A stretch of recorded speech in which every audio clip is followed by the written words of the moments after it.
Hello, amazing people. I hope you all are doing well. I'm back with a new episode on my channel. You can actually treat this as a part 2 of my last video. In my last video, I spoke about a lesson which nature has been trying to teach us all along. The trees don't hold on to old leaves. The river keeps flowing. And if you see, nature doesn't hold on to anything that's already served its purpose. And I left you with a question. What are you holding on to? But after that video, what I realized was, for most of the people, the challenge is not understanding that they need to let go. The challenge is actually doing it. Because if letting go was as easy as just deciding to let go, most of us would have already done it, right? Because you know that the relationship is already over. You know that the conversation happened months ago. You know that the person may never change. You know that you should move on. But still something keeps pulling you back. So today we are talking about something deeper. Why does letting go feel so difficult? And the answer really surprised me. Because my realization was, it's usually not the event we are holding on to. It's the feeling. Think about it. If someone said something to you 5 years ago, you may probably not remember every word of it, but you exactly remember how it made you feel. And that's why your mind keeps going back. Because now your mind is not just trying to process the event anymore.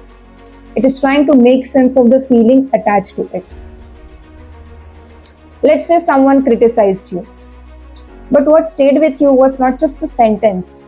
It was a feeling of being, or maybe I'm not good enough. Maybe someone ignored you. But what stayed with you was not just the action. It was a feeling of being unimportant. Maybe someone left you. But what stayed with you was not just their absence. It was a feeling of rejection.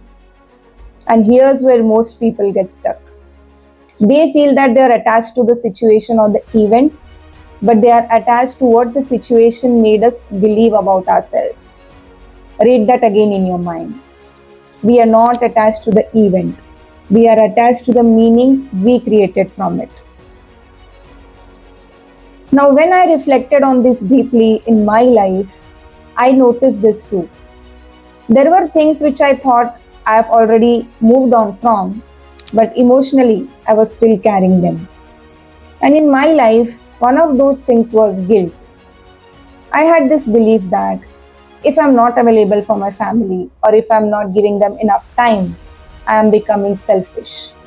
So even when I was choosing to do things for myself, I felt guilty. Not because someone was telling me or not because someone was constantly reminding me, but because I had internalized that belief.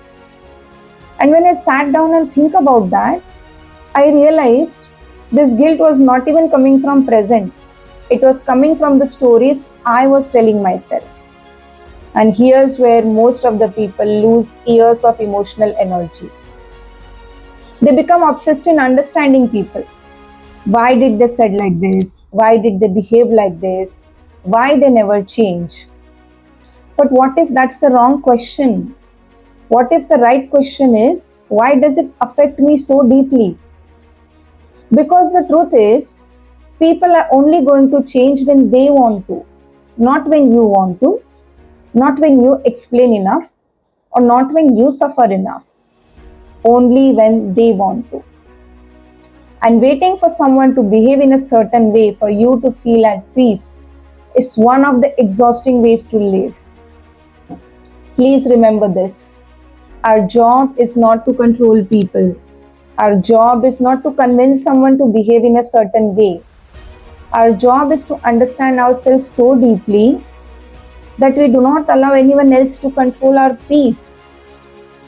Because once you understand the wound, you stop chasing the person, you stop chasing the explanation, and finally you stop chasing the apology. And slowly you start reclaiming your power back. In the last video, I just spoke about how nature was teaching us to let go. But nature was also trying to teach us something else. Trees or rain is still going to come, storms are still going to come, but nature doesn't spend its energy in asking, why does this happen to me?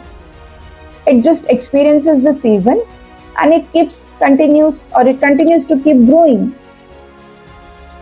So next time we are struggling to let go, instead of just saying, why does this happen to me? Start asking, why does this trigger me? Why does certain comments stay with me? Why does certain behavior feels just impossible to ignore? Because once you start asking this question, you will understand that what belief is being touched here. What part of you still needs healing? Because healing doesn't begin when other people change. It begins when you decide to stop giving the control to other people to control your peace. So now I'm going to leave you with a very uncomfortable question. What if the other person never apologizes? What if the person never changes? And what if the other person never understands? Will you still keep giving the power to them to control your peace? Or today would be the day that you reclaim your power back? Because our job is not to control people. Our job is to understand ourselves so deeply that you don't give power to anybody to control how you feel about yourself. Comment, I'm choosing peace, and let's make that commitment together. And I hope this video helps you in some or the other way to truly at least start thinking about how you can let go certain emotions, certain situations from your life. Because you really need that space for your growth, for your creativity, and for your own life and peace. So just think about it. Thank you so much for watching till the end.